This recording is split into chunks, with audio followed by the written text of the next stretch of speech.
நம்ம வீட்டிலே பசங்க மட்டும் இல்லைங்க, பெரிய ஆளுங்களுக்கு கூட சாப்பிட்றதுக்கு இந்த மாங்காய் ரொட்டி சூப்பரா இருக்கு டேஸ்ட்டு. பச்சை மாங்காய் சீசன்லே நம்ம இன்னைக்கு பசங்களுக்கு ஃபேவரட்டா மாங்காய் ரொட்டி. பாருங்க, மாங்காய் பாப்பாடு. கடையில வாங்குறதோட வீட்டிலே ரெடி பண்ணியிருக்கு பாப்பாடு சூப்பரா இருக்கு பாருங்க. வாங்க முதல்ல பாருங்க, இது 3 பச்சை மாங்காய். ஃப்ரெஷ்ஷாக இருக்கு. நல்லா வாஷ் பண்ணிட்டேன். மேலே தள்ளே இருக்கு. கொஞ்சம் அதிகமாக கட் பண்ணிக்கோங்க. தள்ளே கொஞ்சம் கட் பண்ணால் பால் வரும். அதுக்காக கொஞ்சம் எக்ஸ்ட்ரா தள்ளே கட் பண்ணிக்கலாம். வெள்ளையாக இருந்தால் கொஞ்சம் இனிப்பு இருக்கும். நம்ம மாங்காய் ரொட்டிக்கு இனிப்பு மாங்காய் தான் வேணும். மாங்காய் பீல் அவுட் பண்ணிவிட்டு இந்த மாதிரி சின்ன சின்ன பீசஸ் பண்ணிக்கலாம். பாருங்கள், எல்லாம் பீசஸ் பண்ணியாச்சு. இப்போது வர ஸ்டீல் பாத்திரத்திலே, சில்வர் பாத்திரம் யூஸ் பண்ணாதீங்க, ஸ்டீல் பாத்திரத்திலே மாங்காய் போட்டாச்சு. இப்போது 250 ml கிளாஸ், ஒரு ஃபுல்லாக கிளாஸ் தண்ணி எடுத்து நான் மீதி காட்டுறேன் பாருங்கள். மீதி 50 ml தண்ணி இருக்குது. 200 ml தண்ணி சேர்த்துக்கோங்க. நான் பிளேட் க்ளோஸ் பண்ணிட்டேன். நான் ஃபுல்லாக 7 நிமிஷம் குக் பண்ணிட்டேன்.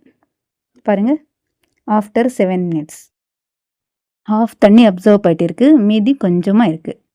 இதே மாதிரி கலந்துக்கிட்டே இருங்க. ஃபுல்லாக தண்ணி அப்சர்வ் ஆயிடணும், அந்த வரைக்கும் குக் பண்ணிக்கலாம். இன்னும் 5 minutes குக் பண்ணிட்டேன். பாருங்கள், மாங்காயில் தண்ணி கொஞ்சம் கூட இல்லைங்க. இந்த டைம் அடுப்பு ஆஃப் பண்ணிக்கோங்க. நல்லா கூல் ஆகிட்டு பிறகு நம்ம ஜாரில் போட்டு ஃபைன் பேஸ்ட்டாக அரைச்சிக்கலாம். தண்ணி கொஞ்சம் கூட போடாதீங்க. மாங்காய் நல்லா கூல் ஆகிட்டே இருக்குது. ஜாரில் போட்டு 2-3 அடி போதுங்க, நல்லா பேஸ்ட்டாக ஆகிடும். பாருங்கள், இந்த மாதிரி வந்துடும். தண்ணி நான் யூஸ் பண்ணலைங்க, ஆல்ரெடி நம்ம தண்ணி போட்டு குக் பண்ணியிருக்கோம். இந்த மாதிரி பேஸ்ட் இருந்தால் அப்படியே நம்ம பாத்திரமில் போடலாம். சின்ன சின்ன மாங்காய் பீசஸ் இருந்தால் நீங்கள் ஜல்லடை போட்டு நல்லா செலச்சி எடுத்துக்கோங்க. மாங்காய் கிரைண்ட் பண்ணி ரெடியாக இருக்குது. இப்போ மசாலா சேர்த்துக்கலாம். முதல்ல கருப்பு உப்பு 1 ஸ்பூன் சேர்த்துக்கோங்க. 2வது சாட் மசாலா 1/2 டேபிள் ஸ்பூன். 3வது 1/2 டேபிள் ஸ்பூன் கருவேப்பிள்ளை powder, 1/2 tablespoon red chilli powder. உங்களுக்கு பிடிச்ச மாதிரி நீங்கள் கம்மி ஜாஸ்தி சேர்த்துக்கலாம். மாங்காய் ரொட்டியில் இனிப்பு இருக்கணும், அதுக்காக சர்க்கரை இது 50 கிராம் போடணும். முதல்ல 25 கிராம் போடுறேன். எல்லாமே கலந்து விட்டுட்டு அடுப்பில் வைங்க. பாருங்கள், இதே மாதிரி கலந்துக்கிட்டு அடுப்பு மீடியம் ஃப்ளேம் வச்சு குக் பண்ணிக்கலாம். மீதி 25 கிராம் சர்க்கரை இப்போது சேர்த்துக்கோங்க. நல்லா கலந்துக்கிட்டே குக் பண்ணிக்கலாம். இந்த மாங்காய் ரொட்டிக்கு நான் வெல்லம் சேர்க்கலைங்க, பட் அந்த கலர் வந்துடும். ஏன்னா கலந்துக்கிட்டே இருந்தால் நம்ம மாங்காய் சர்க்கரை மசாலா எல்லாமே சேர்த்துருக்கு. கலர் பாருங்கள், லைட்டாக சேஞ்ச் ஆகிட்டு இருக்குது. நம்ம மாங்காய் பேஸ்ட்டு கூட நல்லா குக் ஆகிட்டே இருக்குது. அவ்வளோதாங்க. அடுப்பு ஆஃப் பண்ணிவிட்டு கன்சிஸ்டன்சி பாருங்கள், இந்த மாதிரி கரெக்டாக இருக்குது. அவ்வளோதான். கொஞ்சம் கூல் ஆகிட்டு பிறகு நம்ம இந்த சின்ன பிளாஸ்டிக் பேப்பரில் எண்ணெய் தடவிட்டு நம்ம இந்த பேஸ்ட்டு போடலாம்.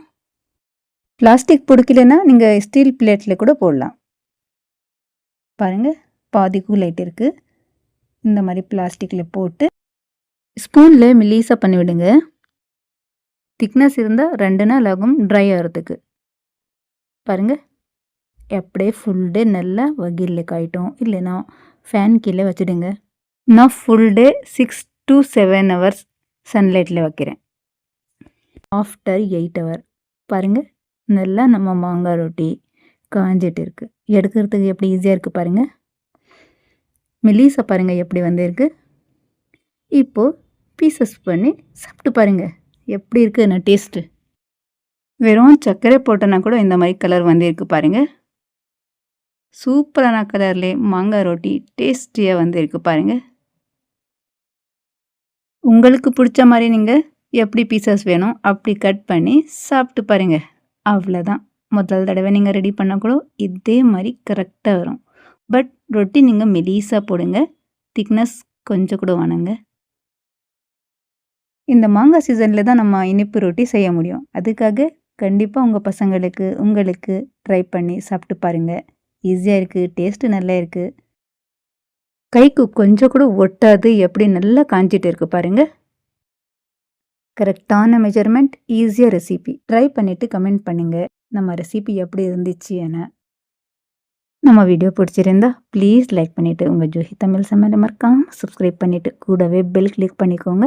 ஃப்ரெண்ட்ஸ் ரிலேட்டிவ்ஸில் கண்டிப்பாக ஷேர் பண்ணிவிட்டு போங்க. தேங்க்ஸ் ஃபார் வாட்சிங்.